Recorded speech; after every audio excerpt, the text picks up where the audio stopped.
Bonjour.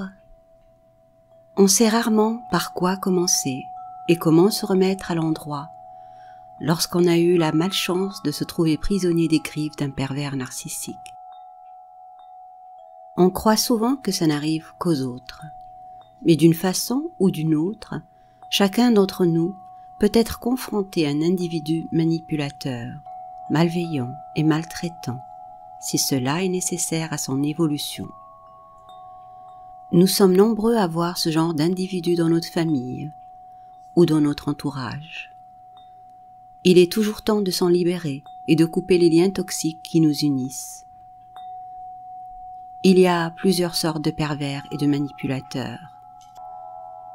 Celui dont j'ai envie de m'exprimer ici est le cas le plus extrême. Je veux parler du pervers narcissique.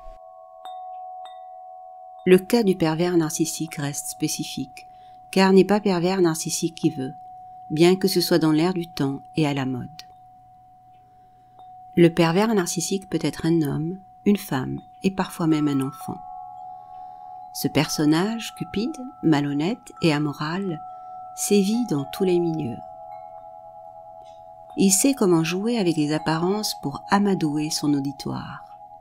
Il apparaît à première vue aux yeux des Candides, affable, généreux, compréhensif et sympathique. Mais ce n'est qu'un leurre, car il maîtrise l'art de la communication et de la persuasion à merveille. Certes, la plupart du temps, il est difficilement identifiable, car c'est un maître dans l'art de l'illusion et de la tromperie. Il prend toujours l'apparence d'un être agréable et jovial, qui attire la sympathie et fait taire la méfiance de son interlocuteur.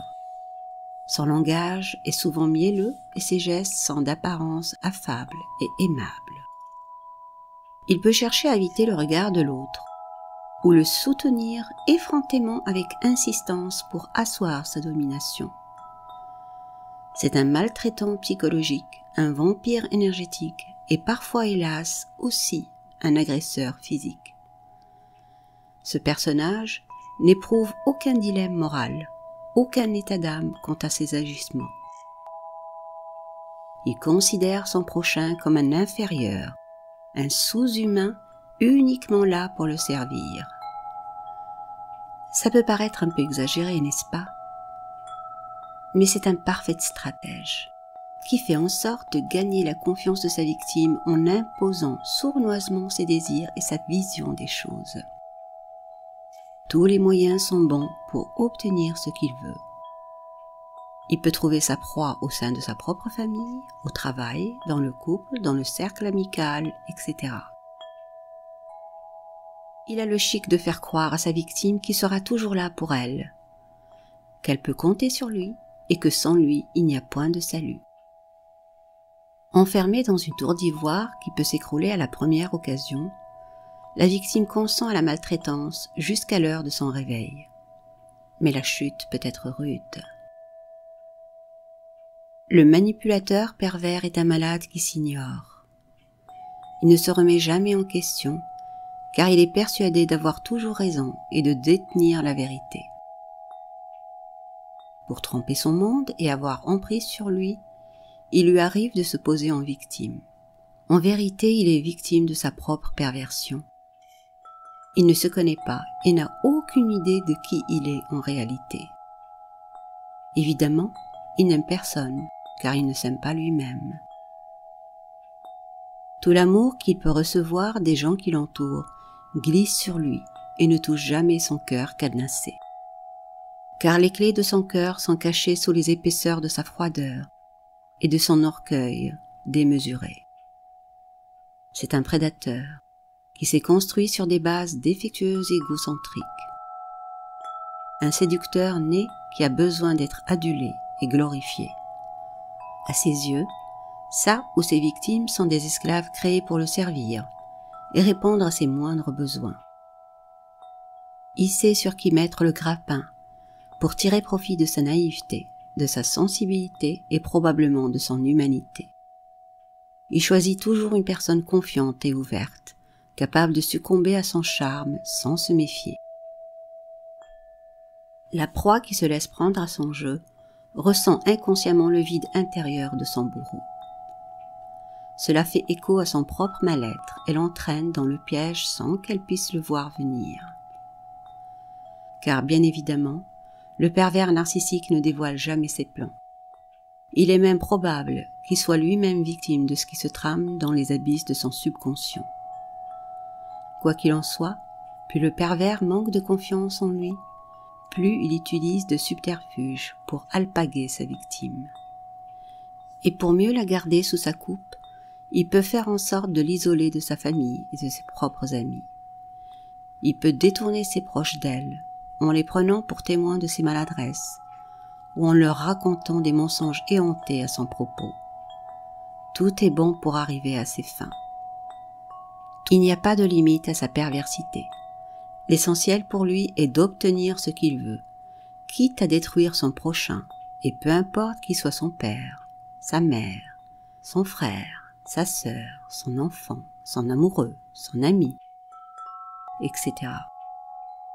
Si sa cible dépend financièrement de lui, alors le piège se referme encore plus facilement sur elle. La victime sous emprise est convaincue d'être aimée par son bourreau et qui lui veut le plus grand bien. Ceci, malgré le harcèlement, malgré le dénigrement, malgré l'humiliation et la culpabilisation répétitive dont elle fait l'objet.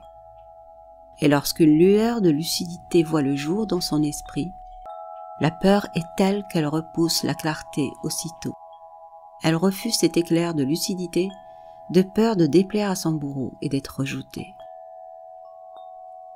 Et quand elle ose enfin le contredire ou lui tenir tête, elle finit par crouler sous la culpabilité. Car ce maître manipulateur parvient à la faire douter d'elle-même. Certes, ce fabulateur amoral est peut-être né dans des circonstances difficiles. On peut bien sûr parler de son enfance malheureuse et lui trouver des circonstances atténuantes pour minimiser ses actions. Il se peut qu'il ait été lui-même victime d'un parent ou d'un tuteur défaillant.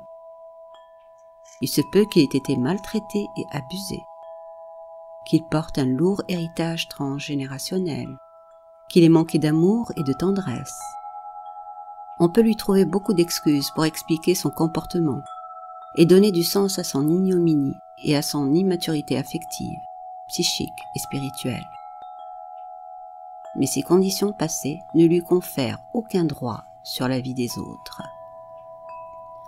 Ce qui est pénible pour ses proches, c'est qu'ils n'arrivent jamais à lui faire entendre raison. Et pour cause, c'est toujours lui qui détient la vérité. Certaines victimes trop sensibles perçoivent le chaos intérieur de leur tortionnaire et pensent à tort pouvoir le sauver de lui-même et le sortir de son enfer intérieur. Mais la désillusion est grande, car on ne peut rendre la vue à celui qui ne veut pas voir, ni étancher la soif de celui qui ne veut pas boire. D'autres victimes finissent par accepter leur sort. Brisées, elles perdent toute confiance en elles-mêmes, ainsi que tout espoir de s'en sortir. Il est souvent difficile de reconnaître la perversion de l'être aimé. Mais il n'y a pas d'échappatoire sans cette reconnaissance claire et nette de ce qui est. Comprendre à qui l'on a affaire est primordial. Ça peut être très douloureux, car c'est une profonde remise en question de tout son système de croyances et de perception. Les victimes mettent souvent des années à se rendre compte de leur situation. Il leur faut un véritable ras-le-bol, un choc sérieux pour mettre fin à cette relation défaillante. Il leur faut un courage inouï pour dire stop à cette relation avilissante, stop à cette relation sans amour, sans partage, sans tendresse, sans joie, sans bonheur, sans sécurité, sans conscience, etc. La liste des sans peut être très longue. Mais heureusement, certaines proies arrivent à échapper à leur bourreau.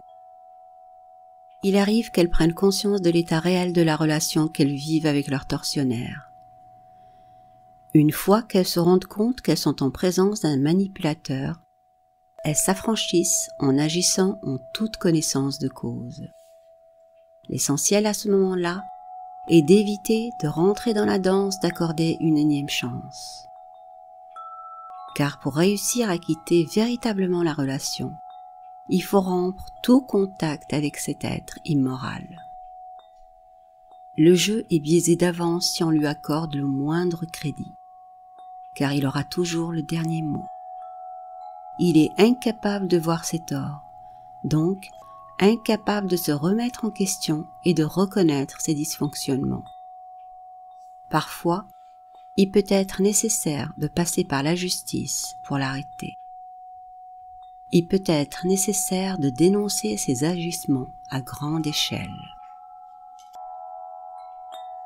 Bien sûr, un miracle n'est jamais loin, car la vie se charge toujours de nous remettre de gré ou de force sur le bon chemin, mais il vaut mieux être prudent.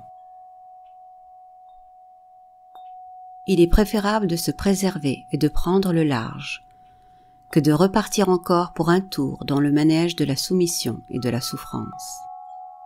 La victime va devoir se reconstruire en s'occupant de ses propres blessures et en s'accueillant en totalité.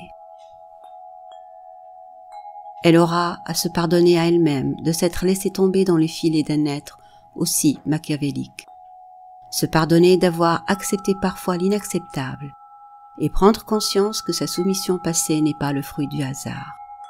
Reconnaître qu'il y a quelque chose en elle à mettre au clair. Mettre en lumière cette part en elle qui a eu besoin de vivre cette malheureuse expérience. Il ne s'agit pas ici de rentrer dans la rente de la culpabilité, mais d'embrasser sa propre vie en prenant l'entière responsabilité. Réapprendre à s'accueillir, à se faire confiance, à prendre soin de soi et à s'aimer en totalité. Et si on n'arrive pas tout seul à évacuer tout ce qui a besoin de l'être, il est bon de faire appel à une aide extérieure. Bon courage à celles et ceux qui sont touchés par ce sujet, et que le vent de la libération vous accompagne jusqu'à la délivrance, jusqu'à vibrer votre propre essence. Vous pouvez avoir foi et confiance en vos capacités à rebondir, car vous n'êtes pas sans ressources. Vous êtes un être merveilleux, d'essence spirituelle, qui sait oublier un instant de vie.